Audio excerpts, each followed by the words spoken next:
বাংলার মানুষ বুঝে তো যে অভিষেক বন্দ্যোপাধ্যায়ের সভায় যাতে মানুষ না যেতে পারে তার নির্দেশ দেওয়া হয়েছিল, পুলিশকে বলা হয়েছিল আটকাতে। পুলিশ কি করবে? মানুষের স্বতঃস্ফূর্ত উচ্ছ্বাস অভিষেক বন্দ্যোপাধ্যায়কে দেখবার জন্য, বিশেষ করে ডায়মন্ড হারবার লোকসভার মধ্যে যেখানকার সাংসদের নাম অভিষেক বন্দ্যোপাধ্যায়। স্বাভাবিকভাবে মানুষের স্বতঃস্ফূর্ত উচ্ছ্বাস রাস্তায় নেবে বাঁধ ভাঙেনি।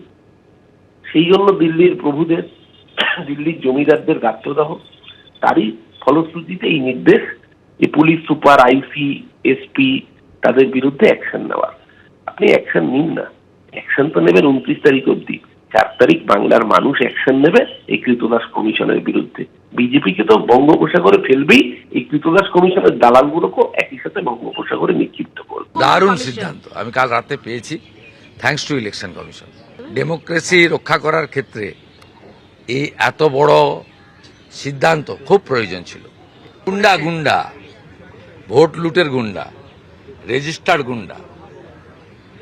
সিপিএম এর সময় সুশান্ত ঘোষ, লক্ষণ সেটরা গুন্ডামি করতো, রিগিং করতো। এরা হচ্ছে রেজিস্টার্ড গুন্ডা, বেতন পায় ট্যাক্সের টাকায় আর গুন্ডামি করে তৃণমূল কংগ্রেসের। কলকাতা, উত্তর ও দক্ষিণ 24 পরগনা সহ মোট 7টি জেলায় দ্বিতীয় দফা নির্বাচন রয়েছে আগামী 29 তারিখ। আর তার আগে সাসপেন্ড করা হলো ডায়মন্ড হারবারের একাধিক পুলিশ আধিকারিককে।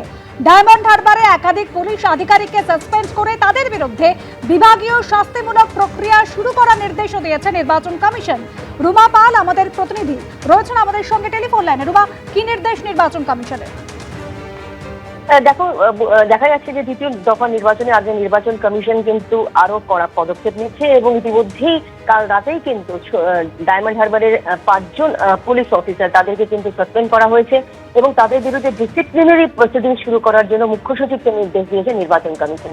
এরা হলেন সন্দীপ গড়াই, আইপিএস অতিরিক্ত police super, Sajal Mondal, SDPO Diamond Harbour, Mousumi Chakraborty inspector in charge Diamond Harbour থানা, অজয় বাগ ইন্সপেক্টর ইনচার্জ ফলতা থানা, শুভেচ্ছা বাগ অফিসার ইনচার্জ উস্তি থানা। এদের বিরুদ্ধে কি অভিযোগ ছিল? অভিযোগ ছিল তারা গুরুতর শৃঙ্খলা ভঙ্গ করেছেন এবং তার সঙ্গে এটাও ঠিক যে নিরপেক্ষ নন এমনটাই অভিযোগ আসছিল এবং সেই কারণে কিন্তু এদের বিরুদ্ধে এই ব্যবস্থা নেওয়া হয়েছে। শুধু তাই নয়, ডায়মন্ড হারবারের পুলিশ সুপার ঈশানী পালকেও সতর্ক করা হয়েছে, কারণ তার অধীনস্থ যারা পুলিশ অফিসাররা রয়েছেন তাদের তিনি নিয়ন্ত্রণ করতে পারেননি, সেই কারণে কিন্তু তাকে সতর্ক করা হয়েছে। এবং মুখ্য সচিবকে নির্বাচন কমিশন এটাও জানিয়েছে যে আজকের মধ্যে কিন্তু এই নির্দেশ কার্যকর করতে হবে। দেখো, আমরা দেখেছি যে একদম প্রথম দফা নির্বাচনের শেষের সঙ্গে সঙ্গে কিন্তু দেখা গেল কালকে হিঙ্গলগঞ্জের থানার ওসিকে একদম সরিয়ে দেওয়া হলো, সাসপেন্ড করা হলো। তারপর রাতে কিন্তু এই ধরনের একটা পদক্ষেপ নেওয়া হলো যেখানে ডায়মন্ড হারবারের 5 জন পুলিশ অফিসারের বিরুদ্ধে এই সাসপেনশনের অর্ডার এলো। এবং সেক্ষেত্রে জানিয়ে রাখি যে ইতিমধ্যেই কিন্তু দ্বিতীয় দফা নির্বাচন নিয়ে কিন্তু একাধিক পদক্ষেপ করতে চলেছে নির্বাচন কমিশন। এবং এটাও ঠিক যে বিরোধীদের পক্ষ থেকে যে একাধিক অভিযোগও জমা পড়ছে মানে অন্যান্য পুলিশ অফিসারের বিরুদ্ধে, সেক্ষেত্রে কমিশন কি পদক্ষেপ নেয় এখন সেটা দেখা। একেবারে অনেক ধন্যবাদ রুমা। এবিপি আনন্দ এগিয়ে থাকে, এগিয়ে রাখে।